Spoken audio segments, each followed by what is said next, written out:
पिछले वीडियो में मैंने आपको विराम चिन्ह के बारे में बताया था, जिसके 6 भेद पढ़ा दिए गए थे। अब बाकी के 6 भेद इस वीडियो में विस्तार पूर्वक समझाया जाएगा।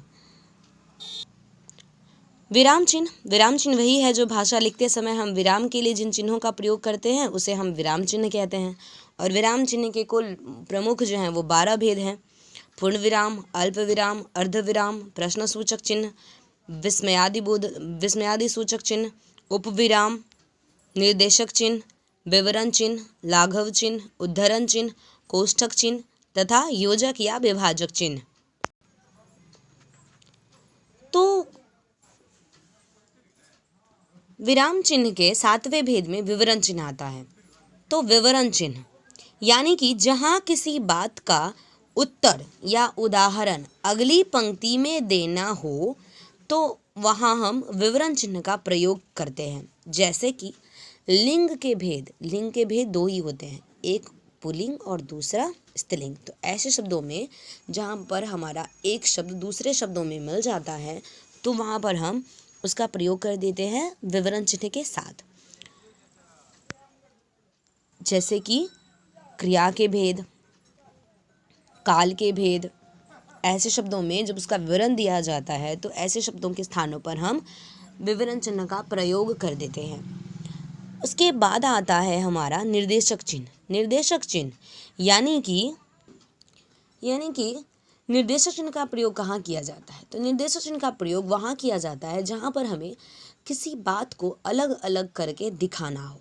जहाँ पर हमें किसी बात का उदाहरण या उत्तर दिखाया जाना होता है, वहाँ पर हमें अलग अलग करके दिखाया जाना होता है, तो वहाँ पर हम निर्देशक चिन्ह का प्रयोग करते हैं।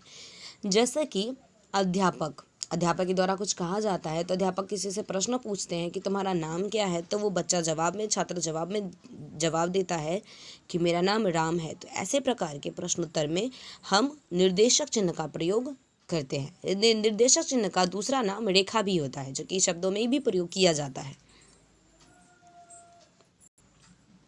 अब आता है लाघव चिन्ह यानी कि इस चिन्ह का प्रयोग हम शब्दों को संक्षिप्त रूप में लिखने के लिए करते हैं। जैसे कि पंडित का प, ईस्वी का ई, मास्टर ऑफ आर्ट्स का MA, बैचलर ऑफ आर्ट्स का BA, मास्टर ऑफ साइंस का BSc, डॉक्टर का डॉ, मोहम्मद का मो इत्यादि शब्दों में हम लाघव चिन्ह का प्रयोग करते हैं। जैसा कि यहाँ पर आप देख सकते हैं, यहाँ पर किया गया है।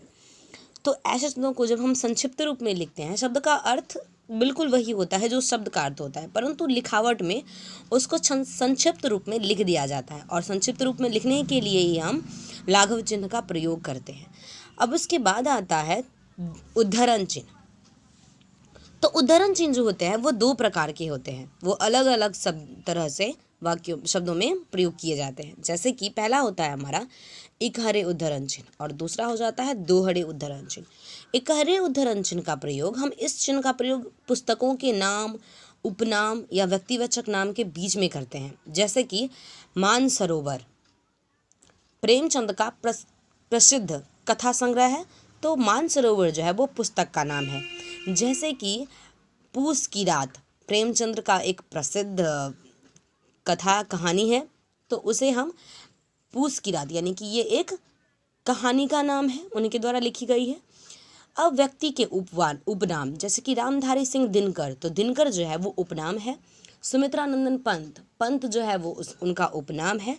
तो ऐसे शब्दों में हम इस प्रकार के शब्दों में हम इकहरे उद्धरण चिन्ह का प्रयोग करते हैं। तथा दोहरे उद्धरण चिन्ह का प्रयोग जो है वो किसी भी व्यक्ति के कथन को हम ज्यों का त्यों जब लिखते हैं तो उसमें हम दोहरे उद्धरण चिन्ह का प्रयोग करते हैं।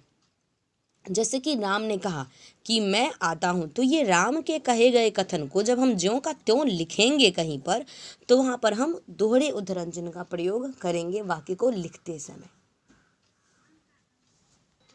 जैसे कि आपस की फूट से सर्वनाश होता है, इसलिए ठीक कहा गया है कि घर का भेदी लंका ढाए। ऐसे शब्दों में हम, ऐसी कहावतों या उदाहरणों में हम दोहरे उद्धरण चिन्ह का प्रयोग करते हैं। जैसे कि किसी के कहे गए कथन, जैसे कि महात्मा गांधी ने कहा है, किसी भी व्यक्ति के नारे के आगे हम दोहरे उद्धरण चिन्ह का प्रयोग कर सकते हैं। जैसे कि नेहरू जी ने कहा था, आराम हराम है। सुभाष चंद्र बोस ने कहा था, दिल्ली चलो, तुम मुझे खून दो, मैं तुम्हें आज़ादी दूंगा। इस प्रकार के नारों में हम दोहरे उद्धरण चिन्ह का प्रयोग करते हैं। अब आता है 11वें स्थान पर कोष्टक चिन्ह। तो कोष्टक चिन्ह का प्रयोग प्रमुख स्थानों पर किया जाता है, जैसे कि क्रम सूचक अंकों या अक्षरों के साथ, जैसे कि सर्वनाम के 5 भेद हैं, पहला वह, दूसरा उसका, जैसे कि क ख ग, यानी कि क्रम सूचक संख्याओं में इसका बोध किया जाता है। अब उसके बाद जैसे कि यहाँ पर आप देख सकते हैं, एक के बाद उसमें कोष्टक चिन्ह का प्रयोग किया गया है, नंबर ये संख्याओं के साथ। उसके बाद कभी कभी कोष्टक में ऐसी सामग्री रखी जाती है जो वाक्य का अंग नहीं होती, जैसे कि क्रिया के 2 भेद, सकर्मक और अकर्मक के बारे में आप पहले पढ़ चुके हैं। तो इसमें वाक्य में इसका कोई स्थान नहीं है, परंतु फिर भी ये समझाने के लिए, अर्थ स्पष्ट करने के लिए ये वाक्यों में लगाया जाता है।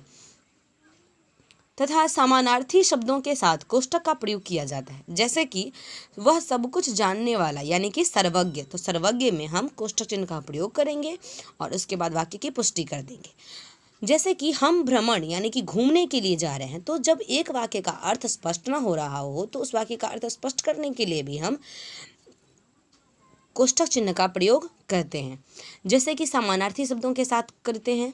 नाटकों तथा संवादों में हाव भाव सूचित करने के लिए भी कोष्टक का प्रयोग किया जाता है, जैसे कि राजा क्रोधित होकर, तुम्हें इसका दंड अवश्य मिलेगा। ऐसे शब्दों में भी हम, ऐसे शब्दों के वाक्यों में भी हम कोष्टक चिन्ह का प्रयोग करते हैं। अब उसके बाद आता है हमारा योजक चिन्ह। तो योजक चिन्ह का भी प्रयोग, योजक जिसे हम विभाजक चिन्ह कहते हैं, तो योजक चिन्ह का भी प्रयोग अलग अलग क्षेत्रों में किया जाता है। जैसे कि इस चिन्ह का प्रयोग शब्द युग्म के बीच तुलनावाचक शब्दों में तथा बीच के अर्थ में किया जाता है। जैसे कि राम सा मित्र नहीं, तो राम और सा के बीच ये योजक चिन्ह आएगा। भारत चीन वार्ता, यानी कि भारत और चीन के बीच में जो बात हुई तो उसकी वार्ता। अब ठीक उसके बाद आता है, जैसे कि घर घर, इसमें योजक चिन्ह आएगा। दिन रात, इसमें योजक चिन्ह आएगा। सुख दुख, इसमें योजक चिन्ह आएगा। यानी कि योजक चिन्ह का प्रयोग हम तुलनात्मक शब्द, जैसे कि सा से सी से पहले, जैसे कि कर्ण सा मित्र, मिलना कठिन है, रंग लाल सा, पीला सा इत्यादि, जैसे कि बीच के अर्थ में भी इसका प्रयोग करते हैं। जैसे कि भारत चीन वार्ता, इसके बीच में हम योजक चिन्ह का प्रयोग करते हैं। उसी प्रकार है कि हम दो शब्द युग्मों के बीच, जैसे कि 2 शब्द एक दूसरे का अर्थ बताते हो, या विपरीत अर्थ या सामान्य अर्थ, उसके बीच में हम योजक चिन्ह का प्रयोग करते हैं। अब ये है कि कुछ शब्द विपरीत अर्थ को प्रकट करते हैं, उसके बीच में भी हम योजक चिन्ह का प्रयोग करते हैं। जैसे कि दिन रात, सुख दुख, राजा रानी, अपना पराया, ऊंच नीच इत्यादि शब्दों में हम योजक चिन्ह का प्रयोग करते हैं। और योजक चिन्ह को कुछ दूसरे नाम से हम विभाजक चिन्ह भी कहते हैं।